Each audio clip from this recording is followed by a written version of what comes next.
My wife brought her lover to family dinner. What I did next traumatized everyone forever. Hello, everyone. Dear listeners, please share your thoughts in the comments section below. And don't forget to like, share, and subscribe. Now, let's begin the video. Using a throwaway for obvious reasons, with certain specifics modified to preserve anonymity. My wife unexpectedly brought her lover to our family dinner, and what I did afterwards left everyone traumatized forever. I'm sitting here in my home office, bourbon in hand, finally ready to share this story. It's been 3 months since I burned my entire life to the ground and then rebuilt it from the ashes. Some of you might judge me for what I did, and I really don't care. My name's Jason. I'm 34 years old, and I work as a senior cybersecurity analyst at one of Texas's biggest banks. I bring home about $250, $0 a year, not to brag, just context for what's coming next. I was married to Emily for 7 years. She's 32 now, was an HR director at a manufacturing firm making around $180K, though that was then. We met at university. I was finishing my master in computer science. She was in her last year of business administration. She was stunning, ambitious, fiercely driven. I was attracted to her brains as much as her beauty. We dated for 3 years, got married, bought a house in Dallas, and I thought we'd built something bulletproof. The first sign something was off came in March. Emily suddenly developed an obsession with Pilates. Now, her staying in shape wasn't unusual. She had always looked after herself, but this was different. She started going from 3 times a week to 5, bought all new gear from those obnoxiously pricey shops in North Park, and kept talking about how her core was stronger, how flexible she was becoming. Then came the suspicious phone habits. We'd always been open with each other, knew each other's passcodes, left our phones around, no big deal. But suddenly her iPhone had a fingerprint lock on it. She'd angle the screen away when texting, take calls in the bathroom, like she was hiding something. When I asked, she'd just laugh it off, say it was work stuff. You know what confidential HR stuff can be like, right? The lingerie was the real wake-up call. I found a lace set in her drawer, around 15, 0 baht worth of frilly scraps hidden with her usual clothes. I wondered when she'd bought it and why I'd never seen her wear it. But what really put my radar into overdrive was the weekend trip to Phuket. She never traveled for work before. HR directors don't usually need to, but suddenly she had this urgent leadership summit she had to attend. She packed enough clothes for a fashion show, including that same lingerie. I'm not an idiot and I'm not a snoop, but I'm a cybersecurity guy, and I know how to find what I need to know. The receipt was crumpled in her car door pocket, a rooftop bar at McCartier, 2 cocktails, 2 dinners, totaling about 800 baht. And the date, the night she claimed she was at her company's birthday party in Laotian Fiore. That was when I called Sanchai, a former detective with the Royal Thai Police, who now runs a private investigation firm. A recommendation from a colleague. I met him at a coffee shop near Victory Monument, handed over her photo and schedule. How deep do you want me to go? He asked. I told him, get everything, photos, videos, audio. I want to know exactly who, where, when, and how many times. He quoted me 50 baht. I paid double 100 baht because I wanted his best work. Just 2 weeks later, everything shattered. Sai called me on a Tuesday afternoon during a security audit, his tone clinical, almost detached. Mr. Jason, I have what you requested. We should meet. I left work early, told my team I had a medical appointment, and met Sai at the same coffee shop. He slid a tablet across the table. The first photo felt like a punch to the stomach. Emily with some guy, holding hands across a table at a rooftop restaurant in Sukhumvit. The second showed them kissing in an elevator. The third was them entering a hotel room at the Marriott. His name was Ryan. He was the CFO of Emily's company, married with 2 kids, expecting a third. The photos kept coming, different days, hotels, his BMW in parking garages, private karaoke rooms in Thonglar. Metadata revealed this affair had been ongoing for at least 4 months. Sai added there was video too. From yesterday they'd been at a short-time hotel near Safin Taksin. I watched it all, my wife, her 7-year marriage, moaning a man's name, begging him for more, doing things she once told me she wasn't into. I didn't cry. I didn't rage. I just sat there, memorized every detail, and let the reality sink in. When it was over, I transferred another 50 baht into Sai's account. Keep watching, I told him. I need more. He hesitated. More, Mr. Jason, I think you've got enough. I cut him off. I'm not divorcing her yet. I want everything. Every meeting, every message, every hotel receipt. Can you do that? He nodded slowly. How long until I tell you to stop? I asked. That night I went home and looked her straight in the eyes while I rewatched the videos. She had no idea. She kissed me, said she loved me. I almost laughed. The next 2 weeks were a test of my willpower. I kept up my routine. Work, dinner with her, TV, sleep. Meanwhile, Sai kept feeding me evidence, trains of patterns, Tuesdays and Thursdays Pilates. Gym first, then her meeting him afterward, maybe thinking their social media check-ins were her alibi. Saturdays were for shopping with her sister Lisa, who hadn't visited in 6 months. I hacked into her Line account, easy with my skills when you've studied habits for years. I read their messages, the pet names, the promises, the future plans. And I learned about the Phuket trip, a 3-day affair at a resort in Kamala, even vacation photos taken on the beach. She sent him one in a bikini with the caption, "Can't wait till we can do this without hiding." 2 weeks into my surveillance, Emily suggested hosting a big anniversary dinner, 7 years, she said at breakfast, smiling like she was innocent, pretending she wanted us to celebrate. I almost choked. Great idea, I said, kissing her cheek. Let's make it special. She was beaming, probably thinking she was cunning, pretending to be the perfect wife while still cheating. The dinner was the plan to show the family how happy we were, to cover her tracks. I had 3 weeks to prepare. 2 weeks later, some friends asked if I was handling everything okay. Honestly, I'd never been more focused. I worked on solving complex security threats, protected millions in assets, then went home and refined my plan. First, upgraded our home security. Told Siri she was worried about break-ins, so I installed cameras in every corner. High-def, motion-activated, night vision, all connecting to a secure server I controlled. She thought it was sweet I was protecting us. I set them up in the living room, kitchen, hallways, and our bedroom. A week later, I got the alert. They were in my house, in my bed. The rage boiled over and I punched a bag in the gym for an hour, but I didn't come home. I recorded every second of that footage. Sai, meanwhile, had hit the jackpot. Turns out, Ryan wasn't just cheating with my wife. He was running a whole rotation of women. He had photos with at least 2 other women from his company, and his wife, Susan, didn't know a thing. Sai told me she was 35, a housewife 6 months pregnant with their third.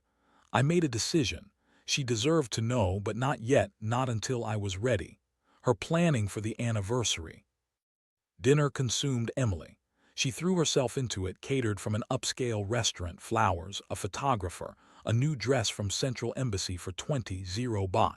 She kept saying her family needed to see she was doing well, that I was her rock, while secretly she was playing her part in the facade.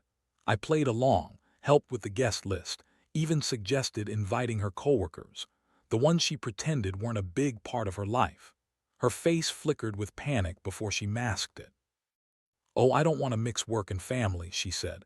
Then she added, "What about Prar, your mentor, the one who's been so helpful with your development?" She went pale when I mentioned that. "How did you know about him?" she asked. I lied convincingly. "Oh, I just mentioned him last month. You said he's been a great influence. Maybe we should invite him, see the guy who's helped your career." She nodded, probably thinking refusing would seem suspicious. I contacted my lawyer, Punuk, the best divorce attorney in Bangkok, with all my evidence laid out. When she saw how deep I'd gone, she whistled low. "This is thorough," she said. "With this you keep the house, the cars, most assets. She'll be wrecked." I wasn't done. "I want total scorched earth," I said. "Build the case, strategize for asset division, reputation." We discussed everything, Thailand's divorce laws, asset protections, what the fallout could be. A week before the dinner, I put together my masterpiece. 20 minutes of edited footage, hotel videos, our security recordings, chat screens, photos from trips, all arranged chronologically, telling a story. I made copies, USB drives for the family elders, watermarked photos for everyone else. My little brother Mark noticed I was off. During our weekly football game, he caught me. "Hey, Jason, what's going on? You seem different lately." "Just work stress," I said. He looked at me closely but didn't push. 3 days before the dinner, Preet confirmed he'd come, and Emily told me with obvious nerves, "He's bringing his wife too. She's pregnant. We should make sure she's comfy." The irony amused me. Her worrying about his woman meant nothing. I smiled and reassured her, "We'll take care of them." That night, she initiated sex first time. In weeks, probably guilt or maybe wanting to keep me handled. I went along, knowing this might be our last intimate night made it memorable for me. The night before the dinner, I couldn't sleep. Not nervous, just eager. Everything was in place. Evidence ready, footage queued on the TV, lawyer on standby. Emily slept peacefully beside me, murmuring softly. I watched her, the woman I'd loved, trusted, built a life with, and I felt nothing. Tomorrow her world would fall apart and I'd be the one to do it. Saturday arrived clear and perfect. Emily buzzed with nerves, directing the caterers, fussing over decorations. I helped set up tables in the backyard, stringing lights, the devoted husband. "You're amazing," she said, pecking me quickly. "Thanks for supporting me." Guests started arriving at 5:00 p.m. First our parents, then her family from nearby, including Molly, who hadn't been to Bangkok in 6 months. All the aunts, uncles, cousins, friends, about 33 people in total, gathered in the garden. At 5:45, Fraser and his wife, Sukana, arrived. I watched from the window as they parked their BMW. Fraser looked nervous, adjusting his collar repeatedly. Sukana, glowing pregnant, wore a modest dress that emphasized her baby bump. Emily met them at the door. Her smile was professional, polite, almost like a perfect actress while introducing them.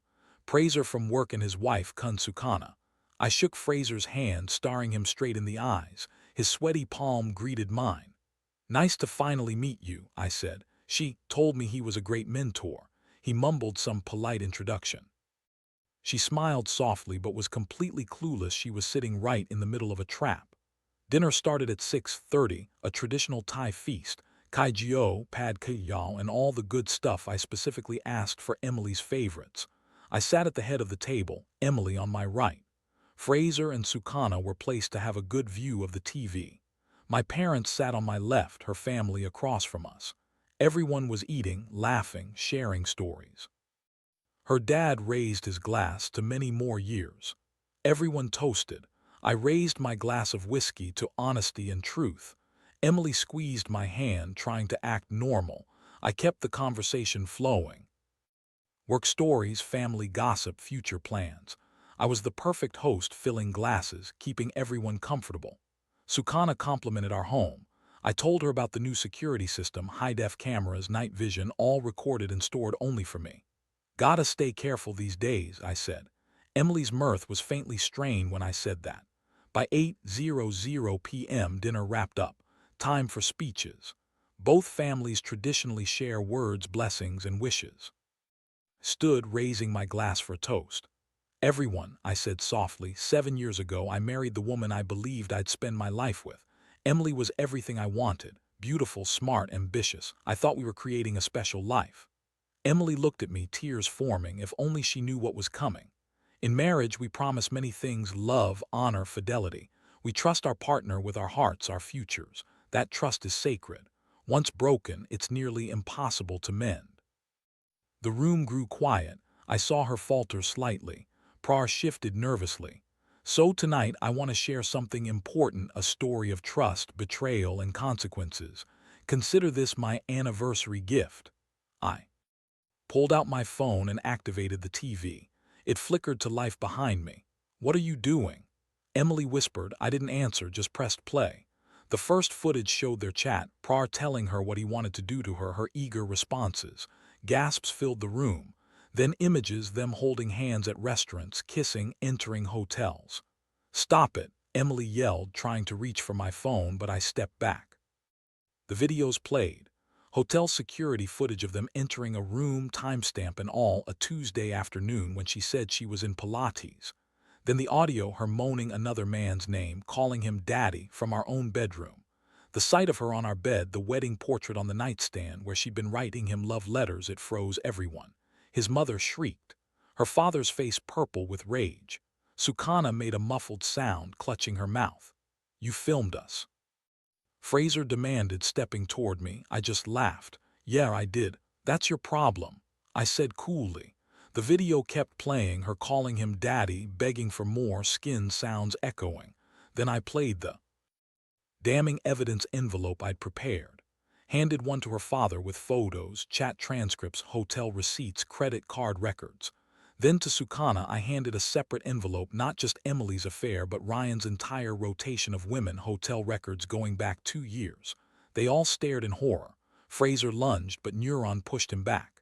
"Touch my brother and I'll end you," I said. Emily was on her knees begging. "Please, we can talk, it's not what it looks like." I raised my phone again. "Want me to play the chats where she's planning to divorce me after her promotion? Or the one where she's discussing hiding assets?" Her face went ghostly white. She didn't know I had those chats too. Her father glared at Peter, almost hitting him. Instead, he spat on the ground. "You dare, you come into my daughter's house, sit at our table," he growled. Fraser started backing out, pulling Sukana with him. She jerked away, yelling, "Don't effing touch me."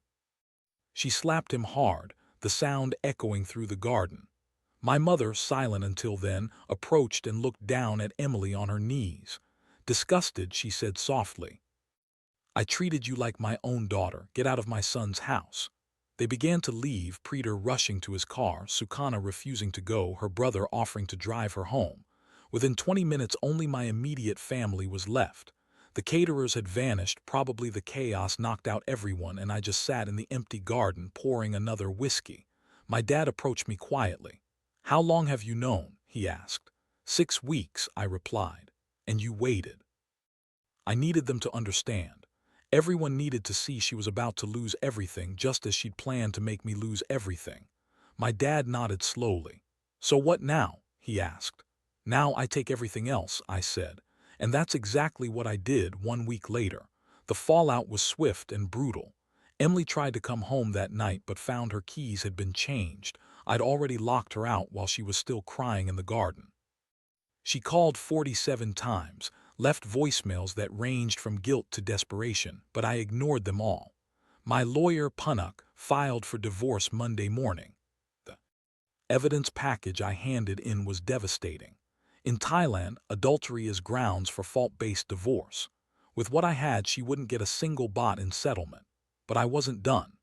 That afternoon, I sent the evidence to their company's board of directors, every member, CEO, HR head, and attached a letter exposing their CFO and HR director's affairs, using company resources during working hours. By Wednesday, both were suspended pending investigation. Fraser showed up at my office, only to be escorted out by security. Sukana had already kicked him out, filed for divorce, and taken her children back home. She held on to everything: the house, the cars, full custody of the kids, including the one she was about to have. Thailand's courts aren't kind to men who cheat on pregnant wives, and Sukana quickly moved out of her in-laws' house after 2 days, furious about the lies. Last I heard, she was living in a cheap apartment in Rangit. And the scandal kept going. The investigation revealed Prar was cooking books, using his affairs to blackmail female employees, threatening whistleblowers, covering for him. Criminal charges followed. They both lost their jobs, no severance. No recommendations, no benefits. I watched it all happen just in time to secure my peace and comfort.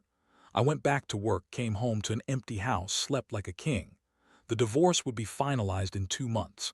And now, 3 months later, I'm sitting here in this same chair, same bourbon. The divorce is done, I got everything. The house, the cars, the investments. Emily, she got what she deserved, nothing. She tried to fight, claiming I violated her privacy with the recordings, but the judge laughs her out of court. Recording in your own home is legal. Now she's working at some tiny recruitment agency, earning maybe 40K baht a month, living in a studio above a 7-Eleven. Her family refuses to speak to her, the shame lingers everywhere. Prar is permanently destroyed, lost his job, reputation, his family, and facing jail for embezzlement. Sukana had their girl, and Fraser, well, he's on parole. But here's what I've learned about revenge: it's hollow. I thought destroying them would make me feel whole, but it left me emptier than ever. I've started therapy, talking with a counselor my brother recommended. We're exploring trust, rebuilding, moving on slowly. It's helping. I've begun dating again. Nothing serious yet. It's hard to trust after being betrayed so easily, but I'm trying. Some of you might say I went too far, that I should have just divorced quietly and moved on with dignity. Maybe. But dignity doesn't pay the bills when your ex cheats and takes half your assets.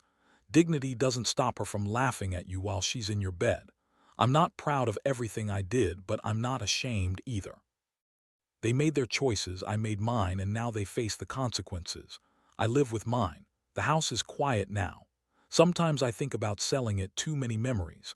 But then I remember I won. This house, my life, my future, I own it.